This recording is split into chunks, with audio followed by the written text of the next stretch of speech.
नमस्कार, स्वागत है आपका आर्या न्यूज में। मैं हूं आपके साथ सुमन पाल। यूक्रेन में रूस की ओर से किए गए हमले के खिलाफ दुनिया के कई देशों में लोग उसका विरोध कर रहे हैं और रूसी राष्ट्रपति इस विरोध का एक प्रमुख चेहरा भी है।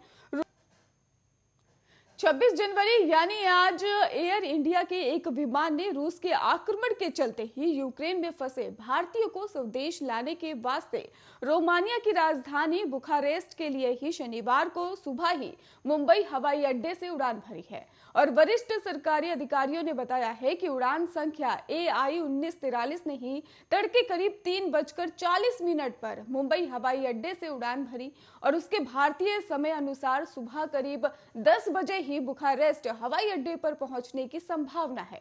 उन्होंने बताया कि जो भी भारतीय नागरिक सड़क मार्ग से ही यूक्रेन रोमानिया सीमा पर पहुंच गए हैं, उन्हें भारत सरकार के अधिकारी बुखारेस्ट ले जाएंगे ताकि उन्हें एयर इंडिया की उड़ानों के जरिए स्वदेश लाया जा सके। और एयर इंडिया यूक्रेन में फंसे भारतीय नागरिकों को स्वदेश लाने के लिए बुखारेस्ट और हंगरी की राजधानी बुडापेस्ट के लिए ही शनिवार को उड़ानें संचालित करेगी।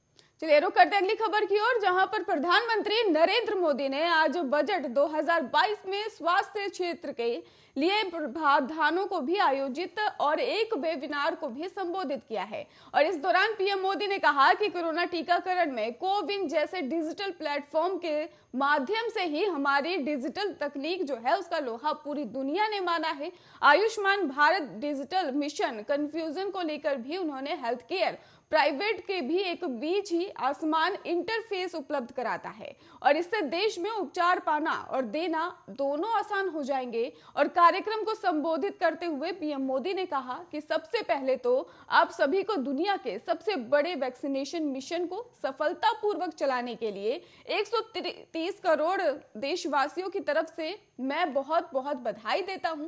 उन्होंने कहा कि स्वास्थ्य भारत मिशन हो या फिर फिट इंडिया मिशन हो, पोषण मिशन हो, मिशन इंद्रधनुष हो, आयुष्मान भारत हो, जल जीवन मिशन हो, ऐसे सभी मिशन को हमें ज्यादा से ज्यादा लोगों तक लेकर जाना है। पीएम मोदी ने आगे ये भी कहा कि हमारा प्रयास है कि क्रिटिकल हेल्थ केयर को लेकर भी सुविधाएं ब्लॉक स्तर पर हो और जिला स्तर पर हो और गांव के नजदीक हो। इसके साथ ही आपको बता दें कि इसके लिए प्राइवेट सेक्टर और दूसरे सेक्टर्स को भी ज्यादा ऊर्जा के साथ ही आगे आना होगा, ऐसा कहा है। और उन्होंने कहा कि हम भारत में ऐसा हेल्थ बनाना चाहेंगे कि जिस पर ही सिर्फ बड़े शहरों तक ही सीमित ना हो। वन हेल्थ वन अर्थ का स्प्रिट भी हमें हिंदुस्तान में भी वन इंडिया वन हेल्थ के तहत दूर दराज के क्षेत्र में भी समान स्वास्थ्य सेवाएं देनी है।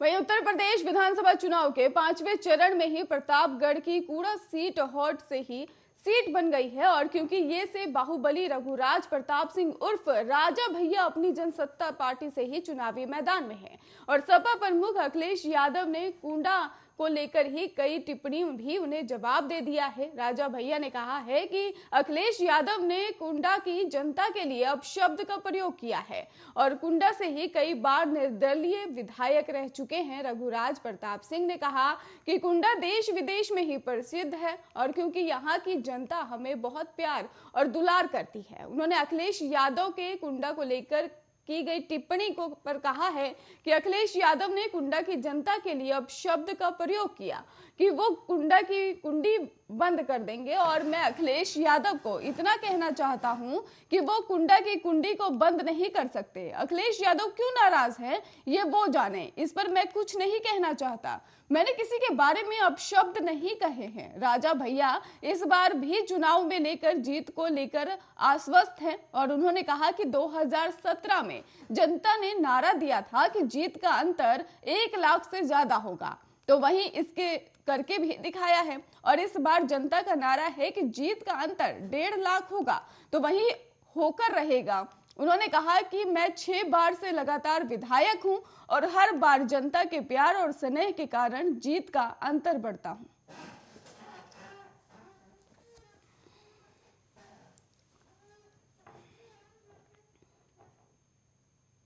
देश में जानलेवा कोरोना वायरस महामारी के मामलों में अब लगातार गिरावट दर्ज की जा रही है। देश में पिछले 24 घंटों में कोरोना वायरस के 11,499 केस नए सामने आए हैं और 255 लोगों की मौत भी हो गई है। कल 13,166 मामले दर्ज किए गए थे, यानी कल की तुलना में ही आज मामले 12.6% घटे हैं। केंद्रीय स्वास्थ्य मंत्रालय की ओर से जारी किए गए आंकड़ों के अनुसार कहा जा रहा है कि देश में अब एक्टिव मामलों की संख्या घटकर 1,21,888 हो गई है। वहीं इस महामारी से जान गंवाने वालों की संख्या बढ़कर 5,13,481 हो गई है और आंकड़ों के मुताबिक अभी तक 4,22,70,482 लोग कोरोना से संक्रमण से मुक्त भी हो चुके हैं। और राष्ट्रव्यापी टीकाकरण की अगर बात की जाए तो राष्ट्रव्यापी टीकाकरण मुहिम के तहत अभी तक कोरोना वायरस रोधी टीकों की करीब 177 करोड़ से खुराक दी जा चुकी है। कल 28,29,582 डोज जो है वो दी गई हैं, जिसके बाद अब तक वैक्सीनेशन की 177 करोड़ 17,68,379 डोज दी जा चुकी है। केंद्रीय स्वास्थ्य मंत्रालय के अनुसार कहा जा रहा है कि कोरोना योद्धाओं और 60 साल से ज्यादा आयु वाले अन्य बीमारियों से ग्रस्त लोगों को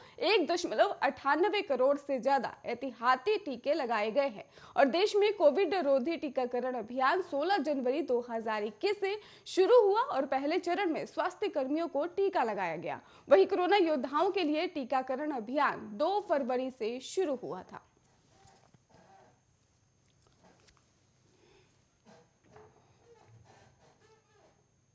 यूक्रेन और रूस के बीच चल रहे युद्ध से पूरा विश्व चिंतित है और सोशल मीडिया पर वहां की तस्वीरें और वीडियोस तेजी से वायरल हो रही हैं। और इसी बीच मथुरा से बीजेपी सांसद हेमा मालिनी ने भी यूपी में चुनाव प्रचार के दौरान इस मामले पर बड़ा बयान दे दिया है। हेमा मालिनी ने कहा है कि पीएम नरेंद्र मोदी भी बीच में जाकर युद्ध को रोकने की कोशिश कर रहे हैं। हेमा मालिनी ने अपने बयान में कहा कि रूस और यूक्रेन में युद्ध चल रहा है, उसमें भी हमारे प्रधानमंत्री बीच में जाकर युद्ध को रोकने की कोशिश कर रहे हैं। पूरे विश्व के नेता चाहते हैं कि मोदी जी आगे जाकर कहें कि इस युद्ध को रोको, खत्म करो। पूरा विश्व हमारे प्रधानमंत्री को सम्मान दे रहा है। हेमा मालिनी ने कहा कि पीएम मोदी को पूरा विश्व सम्मान दे रहा है, यह हमारे लिए गर्व की बात है। हमें गर्व होना चाहिए कि ऐसे प्रधानमंत्री हमारे हैं जिनके हाथ में आज पूरा देश है और क्षेत्र और हर जगह विकास हो रहा है।